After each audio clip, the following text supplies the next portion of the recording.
Everyone, welcome back to my channel. Good morning, কেমন আছেন আপনারা সবাই? আশা করবো সবাই খুব ভালো আছেন, সুস্থ আছেন। নতুন একটা ভিডিও নিয়ে আবার হাজির হয়ে গেছি। আর এই ভিডিওটা একটু রিকোয়েস্টেড ভিডিও ছিল, কারণ অনেক দিন থেকেই আপনারা কমেন্ট করছিলেন যে আমার কিছু পুজোর বাসনের কালেকশন আপনারা দেখবেন, আমার পুজোর বাসন কি কি আছে সেই নিয়ে একটা ভিডিও বানাতে। আমি কি কি পুজোর বাসন ব্যবহার করি সেই ডিটেলস ভিডিও একটা আপনাদের সাথে শেয়ার করব। তো সেটাই আজকে আপনাদের সাথে শেয়ার করছি, আমার পুজোর বাসনের কিছু কালেকশন আপনাদের সাথে শেয়ার করছি। তো আমি কি কি পুজোর বাসন ব্যবহার করি, নিত্য প্রয়োজনের ক্ষেত্রে কি কি ব্যবহার করি সেইগুলোই আপনাদেরকে দেখাচ্ছি। আর এর থেকে আরও যেগুলো ভারী বাসন আছে সেগুলো কিন্তু অন্য জায়গায় আছে, সেগুলো মানে আমার এখন এই মুহূর্তে নিয়ে আসা সম্ভব নয়, কারণ আমি সরস্বতী পুজোর সময় বেশ কিছু আমার ঠাকুরের বাসন আমি অন্য জায়গায় শিফট করে দিয়েছি। কারণ যেহেতু নিত্য পুজোর ক্ষেত্রে অত বাসন লাগে না, তো সেই জন্য একটু অসুবিধাজনক হয়, তার কারণ একসাথে সব বাসনগুলো থাকলে একটু অসুবিধাই হয় বের করতে। তো সেই জন্য ওই বাসনগুলোকে অন্য জায়গায় শিফট করা হয়েছে। আর আমার তো পুজোর ক্ষেত্রে ধরুন কোন বাসনটা কোন দিন ব্যবহার করব তার কোনো ঠিক থাকে না, কারণ আমি সেইভাবে অনেক পুজো ব্যবস্থা করি, ধরুন অনেক পুজো সাজিয়ে গুছিয়ে করি, বেশিরভাগ পুজোয় আমি সাজিয়ে গুছিয়ে একটু করি। তো সেই জন্য কোন বাসন কবে কি লাগবে তো সেটা আমি বুঝতে পারি না। তো সেই জন্য যেগুলো আমার হাতের কাছে মোটামুটি লাগে সেইগুলোই আমি রেখেছি, আর বাকি যে ভারী বাসনগুলো সেগুলো কিন্তু অন্য জায়গায় শিফট করা হয়েছে। তো চলুন তাহলে এবার আপনাদেরকে দেখাই, ডিটেলসে দেখাই যে আমি কি কি ব্যবহার করি। তো প্রথমে যেটা দেখছেন এইটা এই বড় সরা টাইপের পিতলের, এটা সবসময় ব্যবহার হয় না, তবে এটা যখন বাড়িতে বড় করে যখন পুজো হয় তখন ওই চিড়ের প্রসাদ যখন মাখতে হয় তখন চিড়ের প্রসাদটা এইখানে রাখা হয় আর এইখানেই মাখানো হয়। চিড়ের প্রসাদটার জন্য এই সরাটা ব্যবহার করা হয়।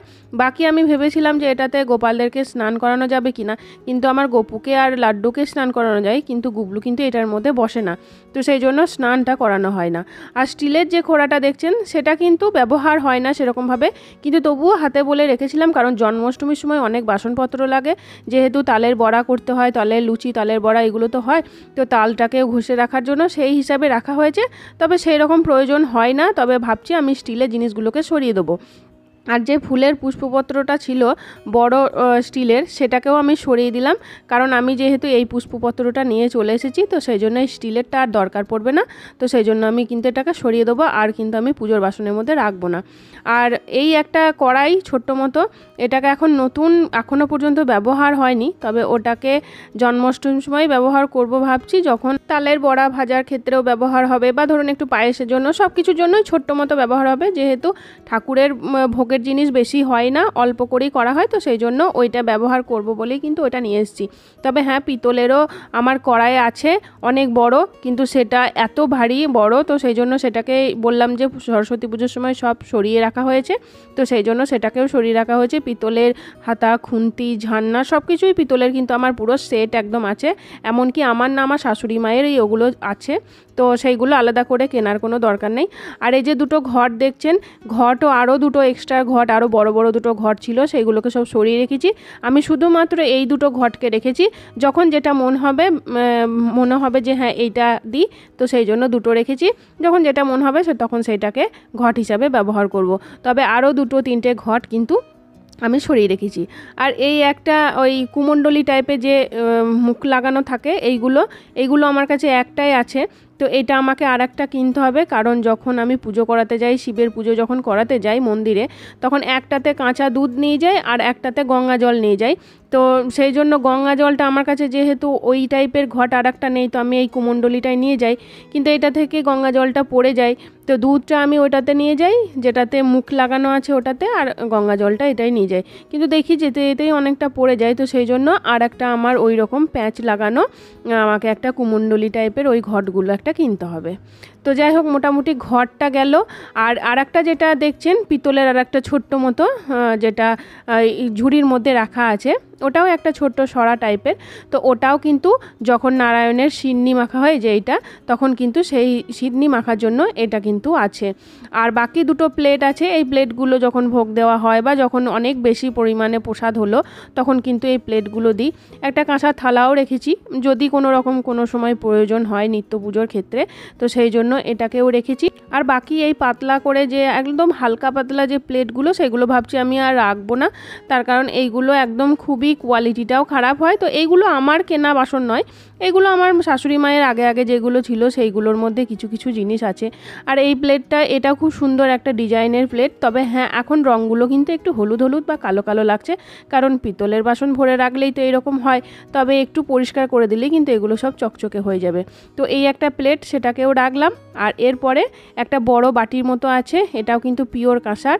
তো এটাকেও যখন ভোগ হিসাবে দেওয়া যায় তখন কিন্তু পায়েস টায়েস দেওয়ার ক্ষেত্রে তখন কিন্তু এই জিনিসগুলো লাগে। তবে সব কিছুই এখন আমি যেগুলো আপনাদেরকে দেখাচ্ছি খুব ছোট ছোট বাসনের মধ্যে। এই একটা ফুলের ঝুড়ি, সেটা তো আপনারা দেখেছেন আমি প্রায় নিত্য পুজোতে ব্যবহার করে থাকি। ফুল রাখি, ফুল তুলে নিয়ে এসে ফুলটা রাখি। আর এই পাথরের যে প্লেটগুলো সেইগুলো আমি সরিয়ে দিলাম, এগুলো আমার লাগে না অতটা। আর এখানে আছে একটা তামার ওই ঘট বসানোর জন্য, আমি এটা প্রথমে কিনেছিলাম, কিন্তু এটা যেহেতু অনেকটা বড় তো সেই জন্য পরে আমি আবার আর একটা কিনেছি, কিনে আমি কিন্তু মা লক্ষ্মীর ঘট যেটাতে বসাই সেই তামার পাত্রটাতে বসানো আছে। আর এটা যেহেতু বড় সেই জন্য আমি রেখেছি। আর এখানে ছোট্ট ছোট দুটো ঘটও আছে, একটা ধূপদানি আছে। এই ধূপদানিটা সবসময় লাগে না, যখন বড় করে যখন কোনো পুজো হয় তখন কিন্তু এই ধূপদানিটা ব্যবহার করা যায়, তো সেই জন্য এটা লাগে না। আর এই স্টিলের ধূপদানিটা আমি কিন্তু শখে কিনেছিলাম, কিন্তু এটা আমি আর ব্যবহার করব না, কারণ এতগুলো যখন ধূপদানি আছে পিতলেরই তখন আর ওইগুলোকে আর করব না, ওটাকে সরিয়ে দেবো। আর এইটা হচ্ছে আমার পঞ্চপ্রদীপ, এগুলো সবই আমি নিজে নতুন কিনেছি। তো এই একটা গেল হচ্ছে পঞ্চপ্রদীপ। আর তার মধ্যে এটা একটা জল প্রদীপ না কি বলে, এটা আমাদের বিশেষ করে আমাদের ঘরে ব্যবহার হয় না, আমাদের বাড়িতে কোনো দিন দেখিনি, আমি শখ করে আর কি কিনেছিলাম। তো 2-1 দিন ব্যবহার করার পর তারপরে এটাকেও রেখেই দিয়েছি। আমাদের নর্মালি আমরা যে প্রদীপ ব্যবহার করি সেটাই কিন্তু আমি নিত্য প্রয়োজনে ব্যবহার করি। আর এইটা একটা প্রদীপ, এটাও নিত্য পুজো হিসেবে ব্যবহার করা হয়।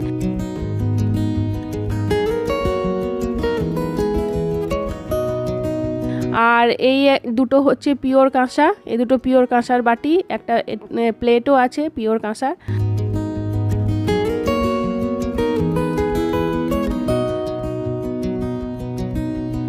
এই একটা হচ্ছে বাটা, এইটাতে আমি ওই হোলিতে রং দিয়ে মানে নানা রকম রংটা সাজিয়ে ঠাকুরের সামনে রাখি পুজোর দিনে, তো সেই জন্য ওইটা আছে। এখানে ছোট ছোট কিছু কাঁসার বাটি আছে, কাঁসার বাটিগুলো সব সময় লাগে না, তবে যখন যেমন প্রয়োজন পড়ে সেরকম। এখানে আরও অনেক সাইজের বাটি আছে, 3-4 রকমের সাইজের এখানে বাটি আছে, ছোট থেকে বড় থেকে, মানে একদম ছোট থেকে সব রকমেরই বাটি কিন্তু এখানে আছে। আর এখানে বেশ কিছু আছে ছোট ছোট প্লেট, মোটামুটি 3-4টে প্লেট আছে।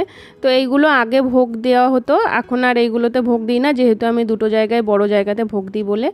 আর এই হচ্ছে একটা ঘন্টা, এটা ছোট ঘন্টা, আমি এখন বড় একটা ঘন্টা নিয়ে এসেছি। একটা তামার বাটি এটা, আর একটা পিতলের চামচ, এগুলোকে সব রেখে দিলাম। আর একটা হচ্ছে স্টিলের ঘট, এটাও শখে কেনা, ব্যবহার সেরকম হয় না। আর এটা হচ্ছে ওই গঙ্গা জলদানি বা এটাকে কি বলে কোষাকুষি আর। আর এই একটা কর্পূরদানি, সঙ্গে আরও অনেকগুলো গ্লাসও ছিল। আর এটা হচ্ছে একটা ঘট, এটা প্রত্যেকদিন আমি গোপালদেরকে স্নান করাই তখন ব্যবহার করি, স্নানে জল রাখার জন্য। এটা একটা তামার ঘট ছোট্ট মতো। তারপর একটা ছোট্ট পিতলেরও ঘট একটা দেখালাম, একদমই ছোট্ট মতো। আর এটা ফুলের সাজি পিতলের একটা বটি, নতুন বটি। আর এটাতে আগে ফল কাটতাম, কিন্তু এই বটিটা এখন আমি আর ব্যবহার করছি না, এটা আমি নতুন কিনে এনেছি, কারণ এটা যেহেতু ভাঁজ করে রাখা হয় তো সেই জন্য। আর এটা চাকি বেলা, এগুলো তো লাগে যখন লুচির ভোগ দেওয়ার জন্য। আর এই হচ্ছে আর একটা তামার ঘট, এগুলো প্রত্যেক দিনের ব্যবহারের জন্য লাগে। ওই রকম আরও অনেক বাসনপত্র আছে যেগুলো ডেলি বেসিসে ইউজ করি, সেগুলো আর দেখালাম না। আর এই হচ্ছে দুটো কাঁসার, পিওর কাঁসার প্লেট আর গ্লাস, এই দুটোতে আমি প্রত্যেক দিন গোপালদেরকে বা অন্য ঠাকুরদেরকে ভোগ দিই। এই ছিল আমার কিছু কাঁসা পিতলের পুজোর বাসন। তো আরও অনেক বাসন আছে, পরে অন্য কোনো এক ভিডিওতে আপনাদের সাথে শেয়ার করব। আজকের মতো একটা ছোট করে ভিডিও আপনাদের সাথে শেয়ার করলাম। তো কেমন লাগলো ভিডিওটা অবশ্যই বলবেন, যদি কিছু ভালো লাগে তাহলে প্লিজ লাইক কমেন্ট শেয়ার করতে ভুলবেন না, চ্যানেলটা অবশ্যই সাবস্ক্রাইব করবেন। চলুন আজকের মতো আসি, আবার দেখা হচ্ছে পরের ভিডিওতে। ততক্ষণের জন্য সবাই সুস্থ থাকবেন, ভালো থাকবেন, টাটা।